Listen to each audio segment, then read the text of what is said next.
దేవునికి స్తోత్రం. ఈ దిన దయాదాక్షిణ్య పూర్ణుడైన దేవాదేవుడైన యెహోవా మహోన్నతమైన వాగ్దానం. దయాదృష్టి గలవాడు తన సాహారంలో కొంత దరిద్రులకిచ్చును, అట్టివాడు దీవెన నొందెను. సామెతల గ్రంథం 22:9. ప్రియా దయాదాక్షిణ్య పూర్ణుడైన దేవాదేవుని బిడ్డలారా, పరిశుద్ధుడైన యేసుక్రీస్తు ఉన్నతమైన నామములో మీ అందరికీ నా హృదయపూర్వకమైన శుభాభివందనాలు ఈ ఉదయకాల సమయంలో తెలియజేస్తున్నాను. ఈ నూతన సంవత్సరం నూతన కార్యాభివృద్ధి, నూతన క్రియలు, నూతన మేలు, నూతన వెలుగు, నూతన జీవాన్ని అనుగ్రహించడానికి పరిశుద్ధాత్మదేవుడు మనకిచ్చిన ఒక సర్వోన్నతమైన సంవత్సరం ఇది. దేవాదేవుని యొక్క మహాకృపలో మనం నింపబడి ఆయన నామానికి మహిమార్థంగా మనం జీవించినప్పుడు ఆయన కృప మన మీద విస్తరించుతోంది. దేవుని బిడ్డలారా, దయాదృష్టి గలవాడు అన్నది కనికరము గలవాడు అని మూల భాషలో చెప్పబడి ఉన్నది. ఈ మాట కనికరం గలవారు ధన్యులు, వారు కనికరం పొందుదురు అని ప్రభు పలికిన మాటలను జ్ఞాపకం చేయుచున్నవి. మన హృదయమందు కనికరము, మన క్రియలందు దయాదృష్టి గలవారమై ఉండిన ఎడల మనము ఆశీర్వదించబడదు. దేవాదేవుని బిడ్డలారా, జాలిపడుట దేవుని గుణగణములు. మనము దేవుని బిడ్డలము గనుక జాలి గలవారమే జీవించాలి. బేదలను కనికరించేవాడు యెహోవా దేవునికి అప్పించువాడు, వాని ఉపకారమునకు ఆయన ప్రత్యుపకారం చేయునని పరిశుద్ధ గ్రంథం మనకు తెలియపరుస్తుంది. సృష్టికర్తకు దేవుని దయా కనికరము ధ్యానించండి. ఏదైనా తోటలో నేలమట్టితో నరును సృజించక మునిపే వానికి కావలసిన సమస్తము సృజించిన మహిమాస్వరూపుడైన నేటి ప్రపంచము దిగజారిన స్థితిలో ఉన్నది.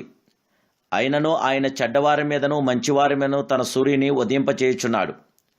నీతిమంతుల మీదను అవినీతిమంతుల మీదను ఆ దేవాదేవుడు వర్షమును కురిపించుచున్నాడు. ఆయన పరదేశులకును దిగంబర స్థితిలో ఉన్నవారికి సహాయం చేయవలెనని ఆయన బోధించాడు.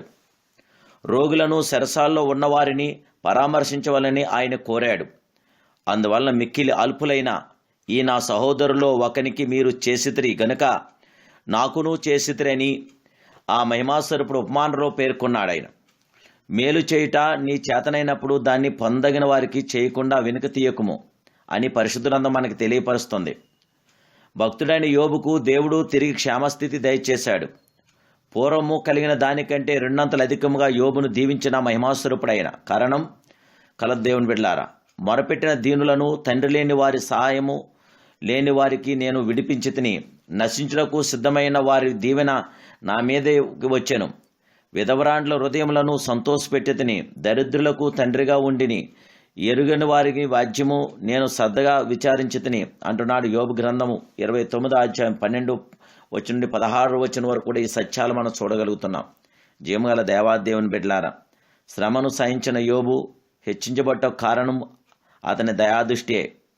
ఆయన తన దయా సంకల్పం చొప్పున తన చిత్తమును గూర్చి మర్మములను మనకు తెలియజేస్తున్న మహిమాస్వరూపుడైన మనకు సంపూర్ణమైన జ్ఞాన వివేచన కలుగుటకు ఆ కృప మన ఎడల విస్తరింపచేశాను.